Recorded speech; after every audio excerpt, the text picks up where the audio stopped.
In this stream, we are going to be digging into the Ukraine conflict.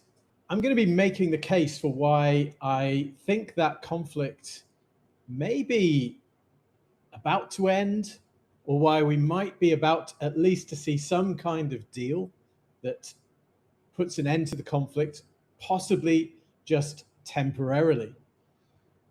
So I've marshaled a lot of astrological evidence. We're going to be looking at big cycles, the Saturn-Neptune cycle. We're going to be looking at eclipses. We're going to be looking at all sorts of charts.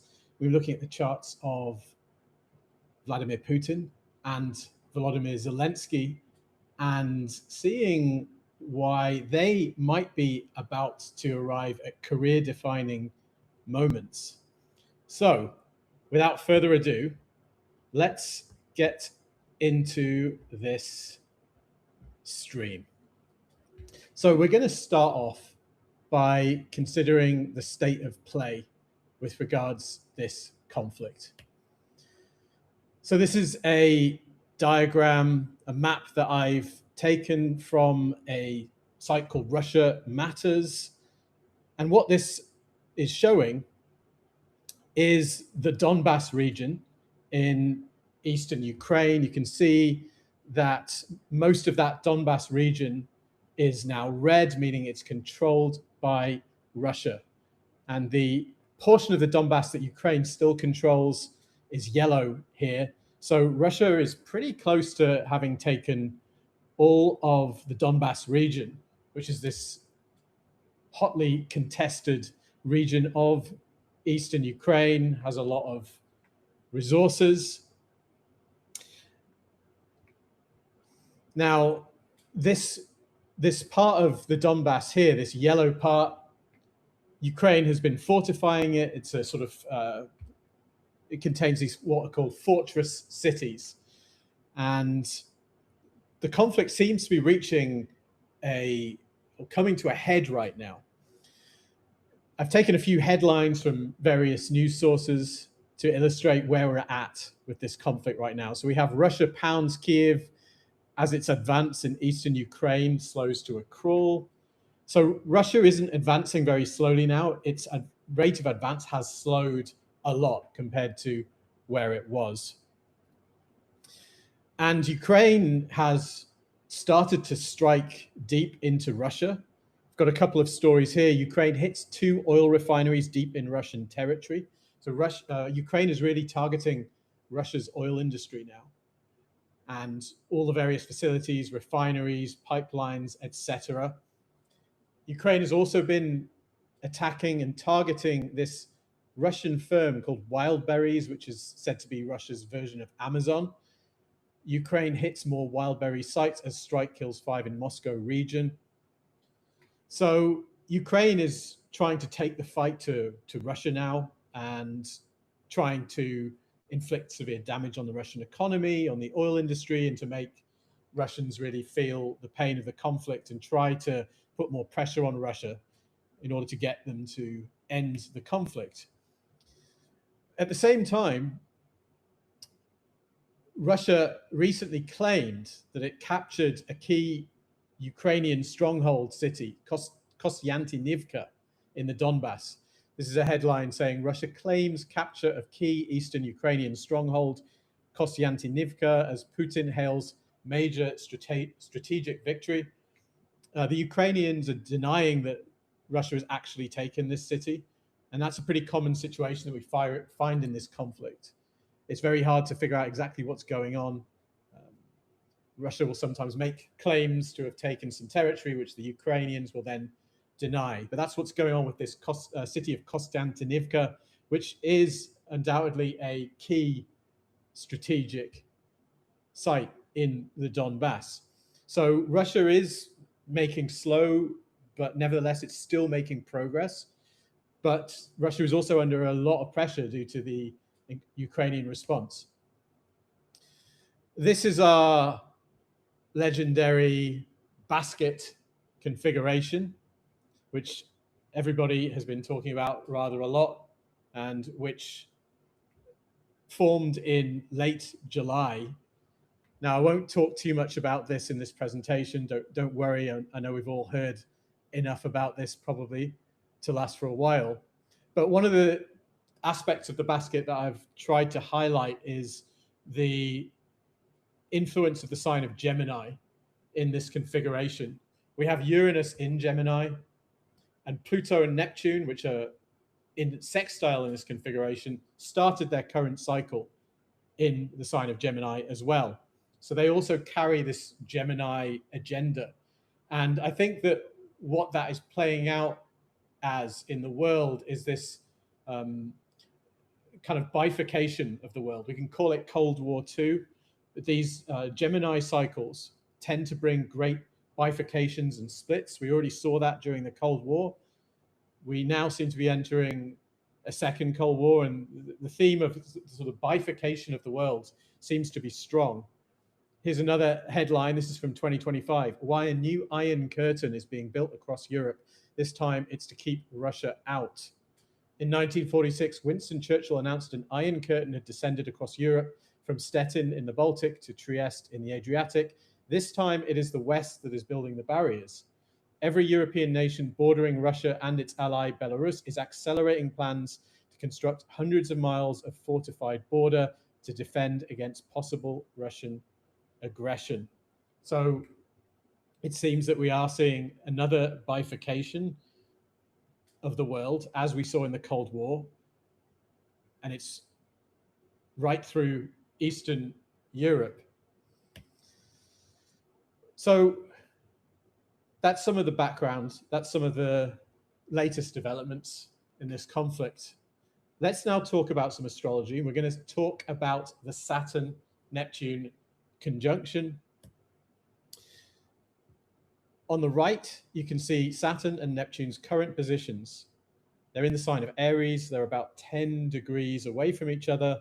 Saturn recently stationed retrograde. And Saturn is now heading back towards Neptune. Now, the exact conjunction happened in February the 20th, in the first degree of the sign of Aries. Now, everybody knows, I think by now in astrology, that Russia and its history resonates strongly to this cycle, this Saturn-Neptune cycle. Every 36 years, we get a Saturn-Neptune conjunction. And every time, it seems, you see major developments in Russia. If you look back at the conjunctions of the 20th century, 1917, we had the Russian Revolution. 1953 came the death of Stalin, also at one of these conjunctions. There's a change of regime for Russia. 1989, we have the fall of the Berlin Wall, which led to the fall of the Soviet Union. This is very commonly known, right? This is not news to anybody who knows anything about astrology these days. I want to talk about a different aspect of these Saturn-Neptune conjunctions in this presentation, though. Now, if you look at this map, you can see a map of Europe, and we have this really large area that's been shaded in a dark color. This is what's called the European plain. And essentially, this entire region is very, very flat. You can see that it basically runs from in the west, from the Pyrenees all the way to the Urals in the east.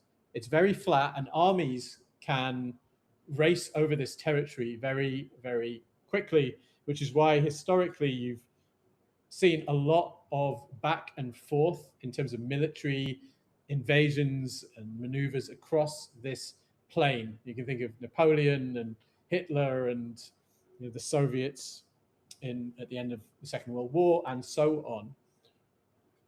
Essentially, there are no significant land barriers on this plain, and that means that it's difficult to defend yourself if you're a state that's trying to defend your borders here. And what this has also meant is that Russia's own borders have never really been fixed, or particularly its borders to the west. They are constantly changing if you look back over history. Now, this is a quote from a Russian philosopher, Nikolai Berdyaev. He says, "An infinitely difficult task facing the Russian people is that of conceiving and organizing its vast territory. The immensity of the Russian land, the absence of borders and boundaries have been expressed in the structure of the Russian soul. The landscape of the Russian soul corresponds to the landscape of the Russian land. The same infinity, the same formlessness, the same search for infinity, the same breadth. Okay, so we have the absence of borders and boundaries. We have an amorphous entity here in terms of the Russian state. So I'd like to propose a delineation of Saturn and Neptune in conjunction or in aspect as bounding the unbounded. So we have Saturn, which is the planet of boundaries, and we have Neptune, which is a planet that abhors boundaries. It's about limitlessness, and it's the ocean essentially. There are no walls in the ocean, or at least very few. When you get these two planets meeting, you tend to see borders kind of disintegrating and reforming.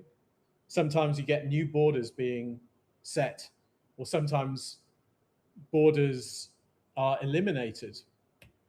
For example, the last time we had one of these conjunctions, we had the fall of the Berlin Wall, 1989, November the 9th. This was actually a triple conjunction. So we had Saturn-Neptune conjunction plus Uranus, which I think made it particularly potent and dramatic and fast acting, which is Uranus's way of being. But you can see that at the time of the fall, 9th of November, Saturn and Neptune are extremely close to conjunction, just 14 minutes from their exact conjunction. And we have this structure disintegrating. So a Neptunian dissolution of a Saturnian structure is very simple, clear astrology. Now, you go back to the previous conjunctions, 1952 and 53. It was a triple pass conjunction. Now, we already saw how in 1953 Stalin died, so we had a change of regime for Russia. But something else happened at the time of these conjunctions. In 1952, East Germany implemented the special regime on the demarcation line, which essentially closed the border with West Germany. So East and West Germany had been split at the end of the Second World War in 1945. But until 1952, you could still basically move from east to west easily. In 1952, East Germany basically closed that border. So you have this formation of this border, and it becomes more concrete.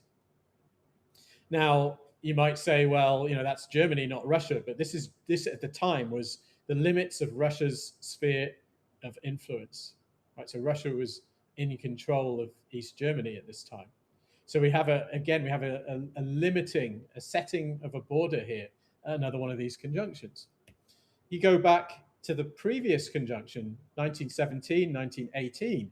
You see this again, the Treaty of Brest-Litovsk, which was a peace treaty signed on 3rd of March 1918 between Soviet Russia and the Central Powers, by which Russia withdrew from World War I. Under the terms of the treaty, Russia lost control of Ukraine, Poland, Belarus, Lithuania, Latvia, Estonia, and its Caucasian province of Kars and Batum. So again, we have a formal change to Russia's sphere of influence. Another one of these conjunctions.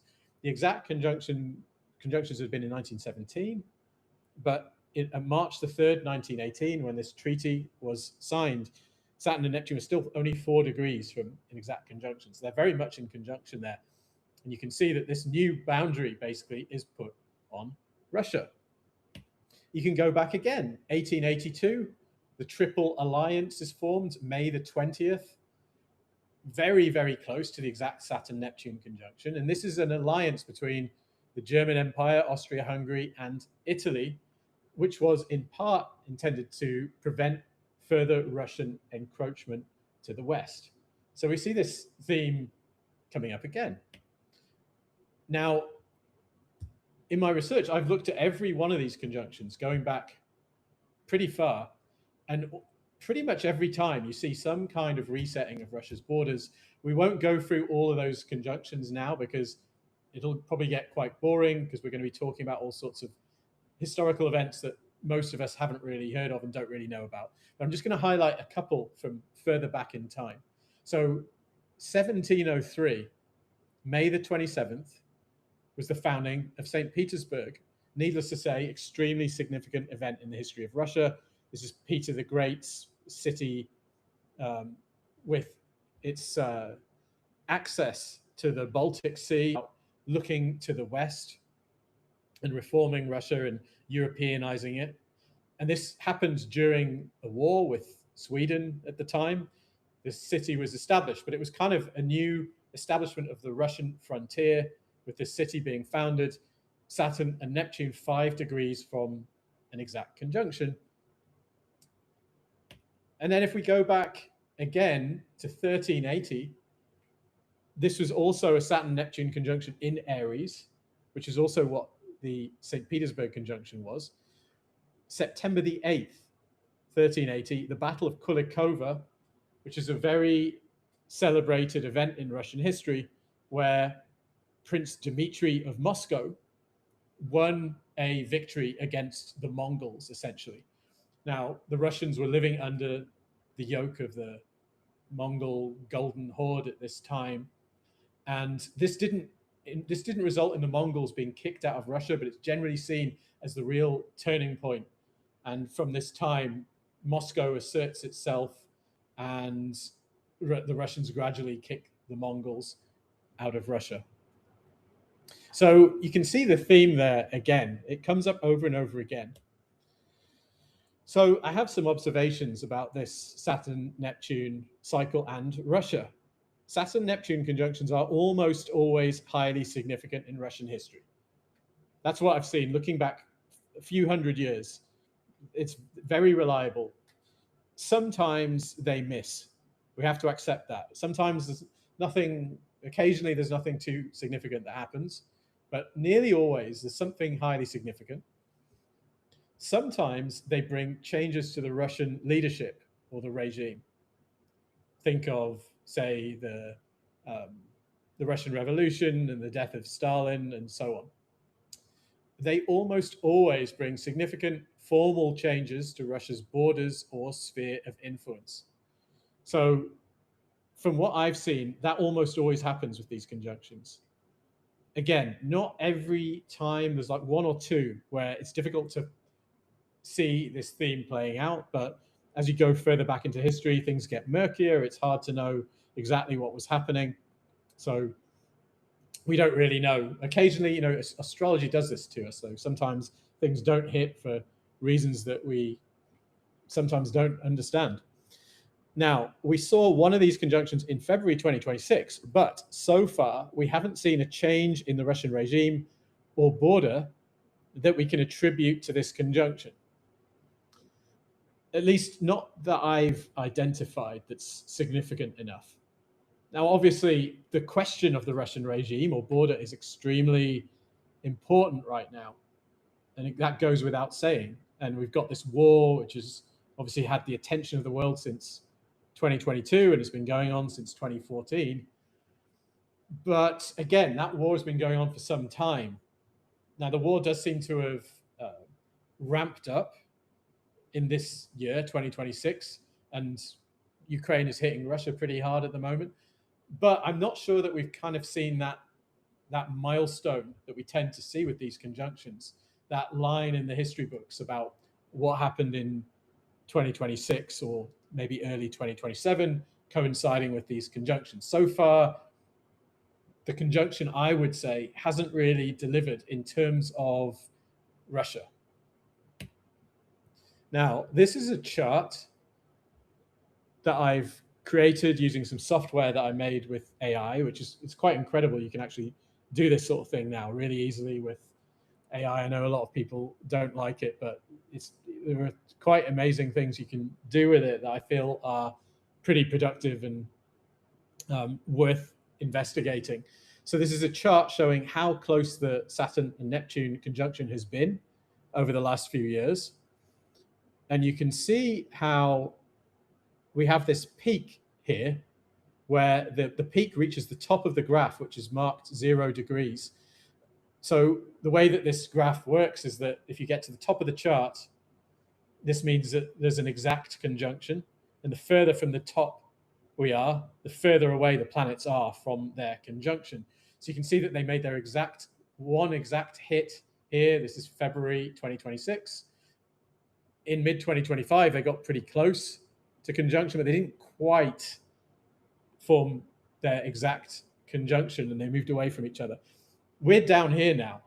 Okay, so we've reached the bottom of this dip with Saturn and Neptune about 10 degrees away from each other now, but they're going to start getting closer again. Saturn is going to start hurtling towards Neptune, although Saturn doesn't hurtle, of course. Saturn proceeds very slowly. But in the context of Neptune, Saturn is a young whippersnapper. So we're not quite at the end of this Saturn-Neptune conjunction, is what I'm trying to show you.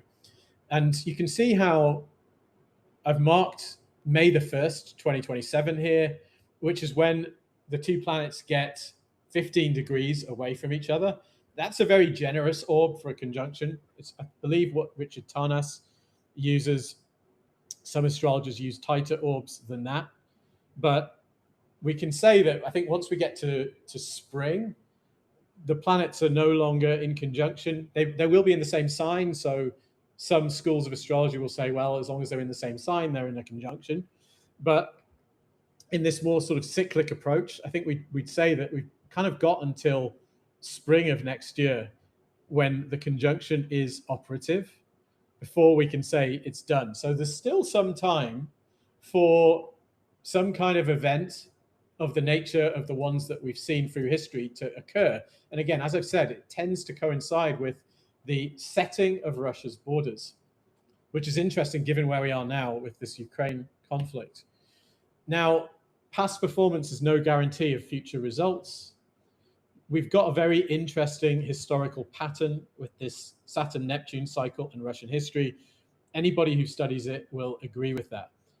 But as I said earlier, some of the conjunctions don't quite deliver.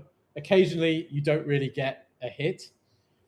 And the reasons for that sometimes are difficult to fathom. Is it because we don't know what really happened, or is it because for cosmic reasons that we don't quite understand, we didn't get the event that we usually get? You know, it might just be that.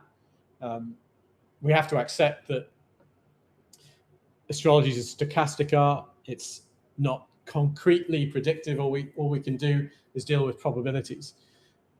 But there's more. And it has to do with the way that cycles work. So this is the lunation cycle. I've taken this image from timeanddate.com. And you can see how the way that the lunation cycle works is we start at a new moon. We move through the first quarter moon to the full moon, back through, and then the moon wanes. We get to the third quarter moon, waning crescent, and back to the new moon again. Now, the way that cycles tend to work is that when we get to this final quarter of the cycle, beginning with the third quarter or last quarter moon, we tend to start looking ahead. You start to see events that are foreshadowing what the next cycle is going to be about. And that applies with any cycle you want to name, any synodic cycle of the planets. When you get to the last quarter of the cycle, you start to see foreshadowing events for what the next cycle is going to be about.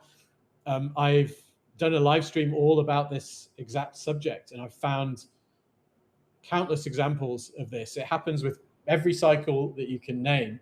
When you get to the third quarter or the last quarter of the cycle, the events that happen at that time are telegraphing what's going to come at the conjunction of the next cycle.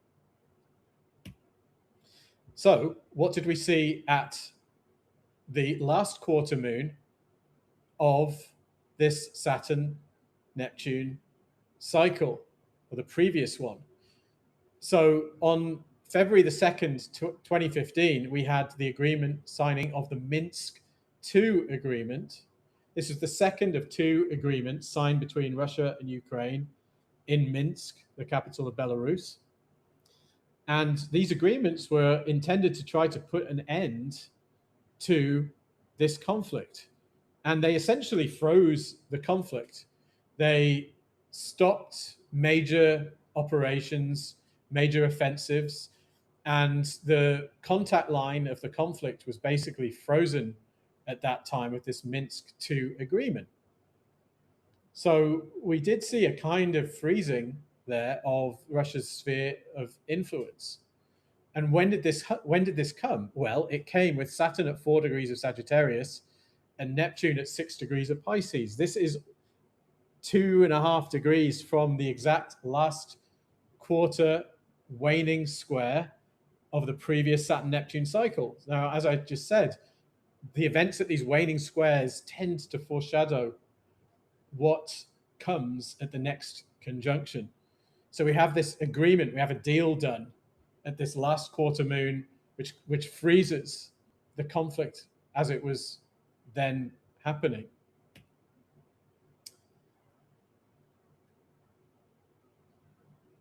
Now, there's a little more as well, because I had a look at what happened close to February the 20th of 2026, which was at the exact conjunction of Saturn and Neptune. So I was looking at news from very close to that day, because often the things that are coming out at the exact conjunction or the exact aspect are kind of omens of what that aspect is about.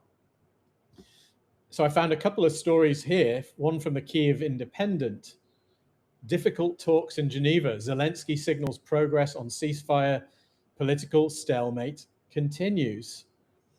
So at these talks in Geneva at this time, this is February the 18th, right? These are happening right at the exact conjunction of Saturn and Neptune. And the two parties are able to agree on terms for a ceasefire almost completely. How do we maintain this ceasefire? What are the terms, etc.?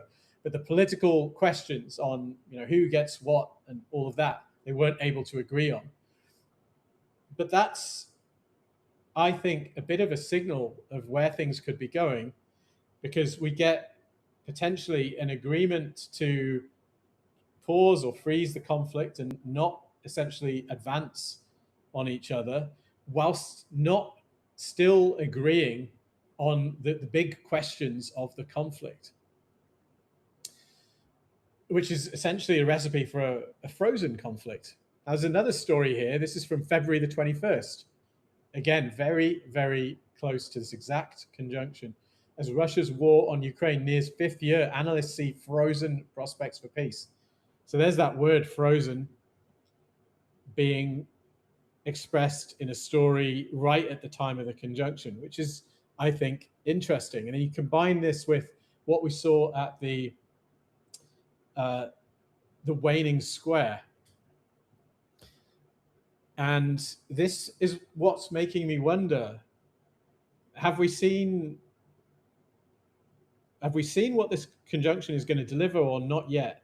There's some time left until May the 1st of 2027, when I think we could still see something. Sometimes major events come in these latter stages of a conjunction or an aspect. That happened with the Battle of Kulikova, which I talked about earlier, this battle in 1380, which is of great historical importance to Russians. That battle came roughly at this time here, where the two planets had separated by quite a lot, and they weren't going to make another exact conjunction. So you can still see things happening. You can still see the major events happening later on in the course of a conjunction. So a suggestion: the Saturn-Neptune cycle implies that a Minsk-like ceasefire agreement will arrive between now and spring 2027. I'm saying that that's what the cycle implies. I'm not saying it's definitely going to happen, but if you put together the history of these conjunctions and you also add to that what happened with the Minsk II agreement at the closing square of the last cycle, there's a signpost to where things are going. And the events that were happening at the time close to the exact conjunction, I think it's very suggestive that this might be what's coming. But there's more. So we're now going to talk about the Leo solar eclipse, which is coming in about 3 days' time. So this is the chart for that eclipse, and I've cast the eclipse chart for Kiev, Ukraine. For some reason, there's some issue with Astrogold, and when you copy and paste the charts, they sometimes appear with this kind of gray color. So I don't know why it does that, but it does it quite consistently. There's some sort of problem with Astrogold, but you can still see the chart. And what you can see is that this solar eclipse is coming at 20 degrees of Leo. If you cast it for Kiev, you'll see that it's quite close to the descendant, which is the part of the chart. And this is the 7th house, speaking to open enemies as well as allies. So it's suggestive that something significant relating to those themes is indicated by this eclipse. This is the path of the eclipse, and it's actually starting in far north Russia, in the Russian Arctic. So there won't be many people watching it there, but it is essentially, the eclipse path is touching Russian territory. So that is also indicative that this eclipse is likely to have something important to say about Russia. Now, eclipses, solar eclipses, are arranged into families called Saros series. This particular eclipse is from Saros 126. So there are many, many of these Saros series happening at any one time. And there are a lot of eclipses in a single family. So I think this Saros series has 70 eclipses, and the eclipses come every 18 years. And essentially, the first one of this series came in 1179. Here's an animation showing all the Saros series 126 eclipses. You can see how they start in the South Pole and then kind of move over the globe and end in a few hundred years at the North Pole. So I've clipped from a list of the eclipses from this particular Saros series, Saros 126. So the eclipse that we're seeing in 3 days' time is the 48th eclipse in this series. And what tends to happen is that in the middle of the Saros series, you get total solar eclipses. So the most powerful eclipses come in the middle of the series, and then they move to partial and sort of fade out in power. So in this series, these are the more powerful eclipses, the total solar eclipses. Now, if we have a look at this series, quite a number of astrologers believe that Saros series eclipses tend to share certain themes. The character of the eclipses or the themes of the eclipses repeats. Now, Bernadette Brady, pretty famous astrologer, this is her book, Predictive Astrology, The Eagle and the Lark. It's very, very good on eclipses. Definitely an essential purchase if you want to get to know this stuff better. And Brady has this technique of hers where she basically analyzes the chart for the first eclipse of the Saros series, and she believes that eclipse essentially shows you the character of all the eclipses in the Saros series. So she does an analysis of the first eclipse, and she believes that the kind of feel and character of the eclipses is then retained through the series. And this is her delineation for this series of eclipses. This Saros series concerns itself with breaking out of a very negative situation where no hope can be seen to a more positive space containing many options. A worry that may have been affecting a person will suddenly clear. The solution is shown by the cosmos and needs to be taken up without too much delay. Now, these delineations are for natal personal astrology. They're not for mundane astrology, but you can kind of extrapolate a little bit from this delineation into the mundane sphere. So she's saying that there's a breaking out of a very negative situation, kind of the theme of breakthrough sent teams to come with this eclipse. Now, there's another way of looking at these eclipses, which is that, and this is something I learned from Bill Meridian, eclipses of the same Saros series will tend to affect the same part of the world over and over again, regardless of where they're actually visible. So forgetting about them being visible, it doesn't really matter. The one Saros series of eclipses will affect the same country over and over again, or the same region. And I've researched this myself, and I'm absolutely convinced it's true. You can go through all these different Saros series and find that they tend to bring up the same country over and over again.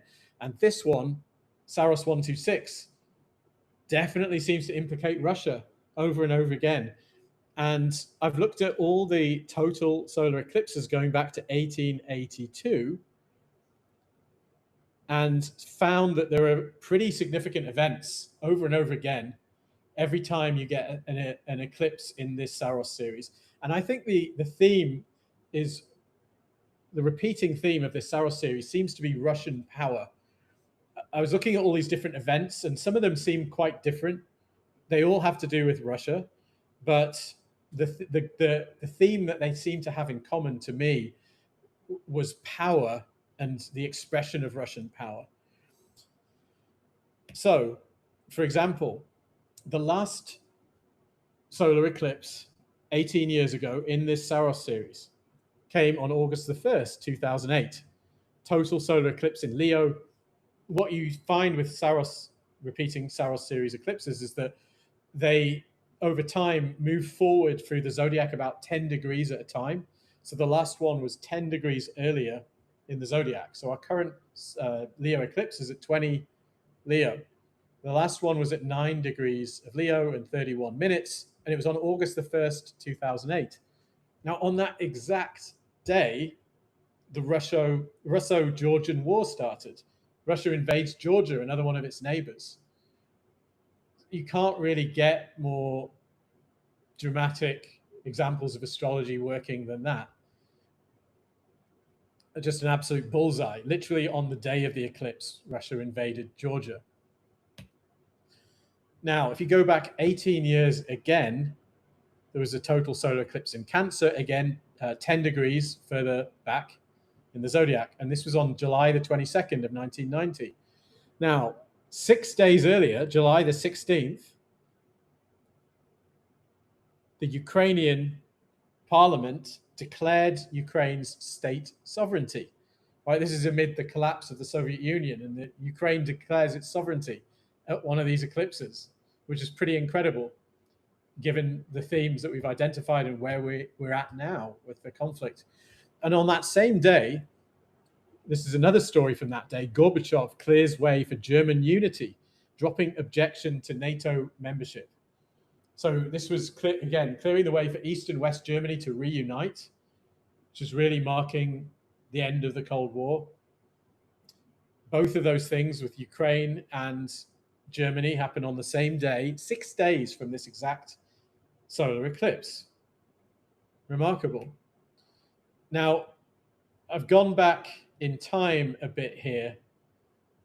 As I said, I've seen events happening at all of these eclipses, but we won't go through all of them. I think that would get a bit tedious.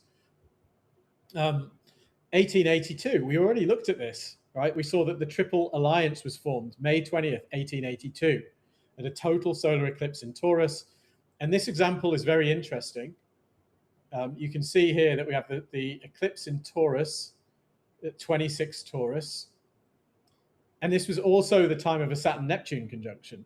So we had both of these indicators at the same time, which is what we've got now, actually. This is very interesting. The Triple Alliance being formed, this alliance to essentially try and hem in, prevent Russian encroachment to the West. So, on the basis of all this, and also more stuff as well, that I'm not going to get into in part one of this stream, I think we're about to see a highly significant milestone in the history of Russian power. We've seen these eclipses always have to do with Russian power. And I'm not sure we've quite seen that milestone yet.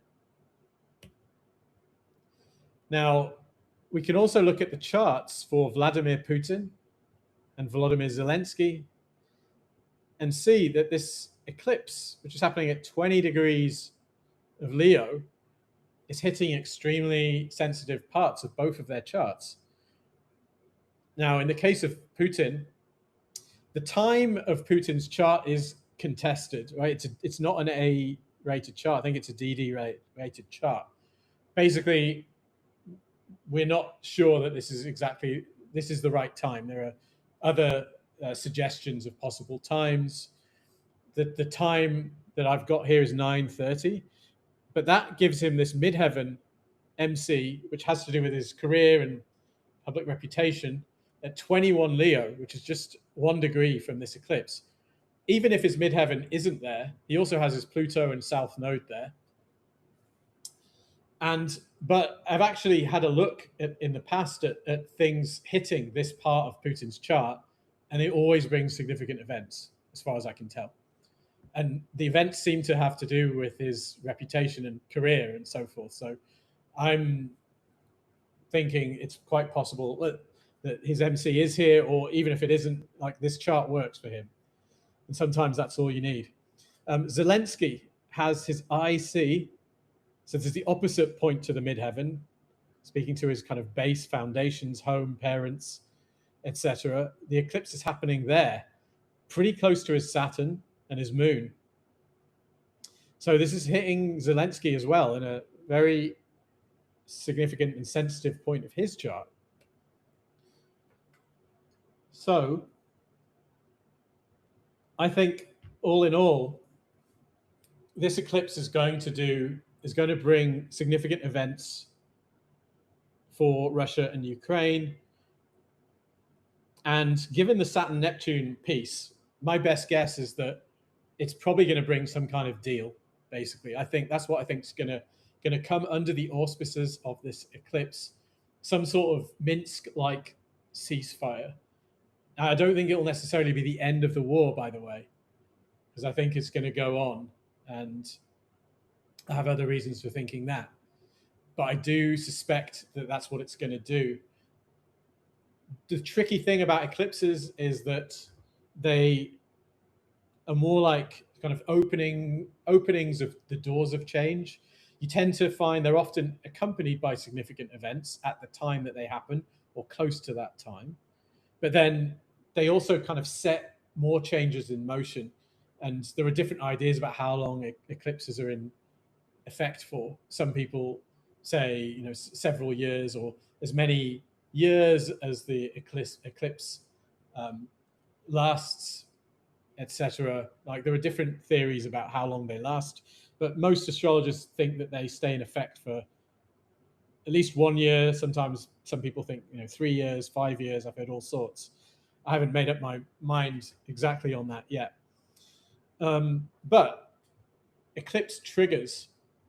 We did see with this Saros series that the eclipses were accompanied very closely by very significant events. Maybe this one will be as well. Now, this is a quote from Charles Carter, a old-time astrologer of the 20th century, in his Introduction to Political Astrology. He's talking about when an eclipse's effects are triggered. He says, nevertheless, it is true that an eclipse may produce little or nothing at the time, but may apparently correspond to something important, but occurring some considerable time later. The most usual time seems to be when the sun comes to the next square of the place of the eclipse, i.e. 3 months later, or when a planet, particularly Mars, transits the place of the eclipse. So, with that in mind, when might this eclipse be triggered?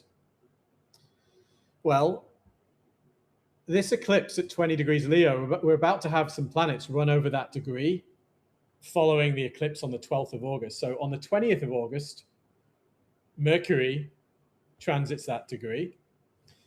And then Jupiter is also going to transit the degree, will make 3 hits.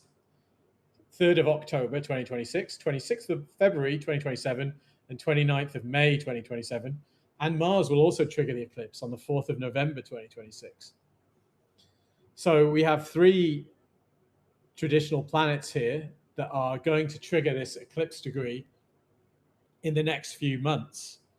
which is, I think, pretty interesting. And I would be going to be looking closely at what happens around these dates.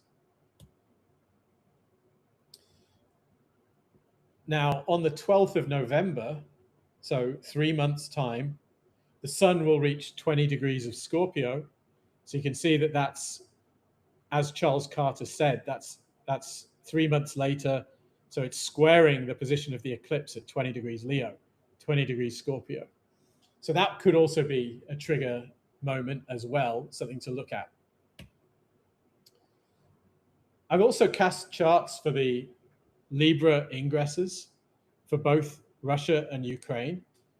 These are charts for the next 6 months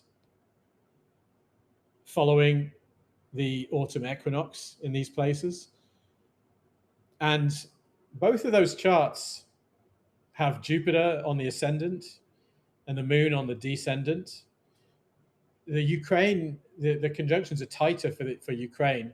The benefic planets are very angular in this chart for Ukraine. We've got Jupiter on the ascendant, Venus on the IC there. But, you know, could Jupiter on the ascendant in Leo, could that indicate some sort of declaration of victory or some happiness in the people coming over that 6 months? Perhaps.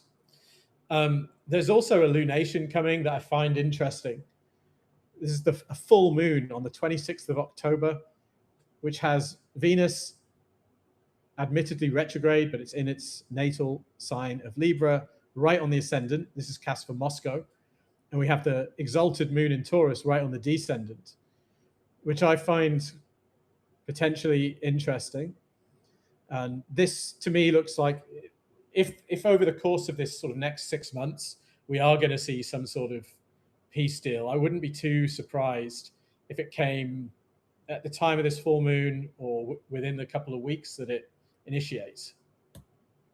So I'm going to give you my forecast. I think we're about to see a phase change in the Ukraine conflict. I suspect this will potentially include a ceasefire and a new Minsk-style agreement between Russia and Ukraine. I think this is likely to happen sometime between now and spring of 2027. So we've got a bit of a window there. A strong window of possibility for this opens up between the start of October and mid-November 2026. That's when all these triggers are coming. So I think we should be looking at that time to see what happens with this. To be clear, I do not think this marks the end of the war. I suspect both sides will use the pause in fighting to prepare for future conflict. I don't think this story is over by any means. Think of the Minsk agreements. They were supposed to end the conflict, but did not. This may look like a new Iron Curtain falling on eastern Ukraine as part of Cold War II. All right. So that's what I've got for you in part 1 of this stream. In part 2 of the stream, we are going to go into some more depth. We're going to look at more factors. We're going to look at some more technical factors. We're going to look at zodiacal releasing for Russia and zodiacal releasing for Ukraine. This is a powerful Time Lord technique, which can tell us interesting things. I'm going to also detail what I think is maybe a new eclipse prediction technique. At least it's new to me, something that I've discovered in the course of doing this research, which I think you'll find very interesting. And then we're going to look at the Metonic cycle, which is another eclipse cycle, another way of relating families of eclipses, which says something interesting about Putin's career. And we're going to look at why the astrology suggesting Zelensky is under quite a lot of pressure now and into 2027. And then I'm going to take questions. So if you would like to join part 2 and you are not a member of my site, then feel free to join. You can head to my website, worldastrologyreport.com, and subscribe, clicking on subscribe on the page there. And I'm going to pause now for a few minutes. So if anybody wants to join part 2, you can sign up also on YouTube at correspondent tier. but it's better value if you go to the website and subscribe there. However, if you do not wish to subscribe, that is also completely fine. And I hope that you have enjoyed this presentation, and I hope it's given you some food for thought. And I'm going to thank you for sticking with me, and see you again on the channel pretty soon.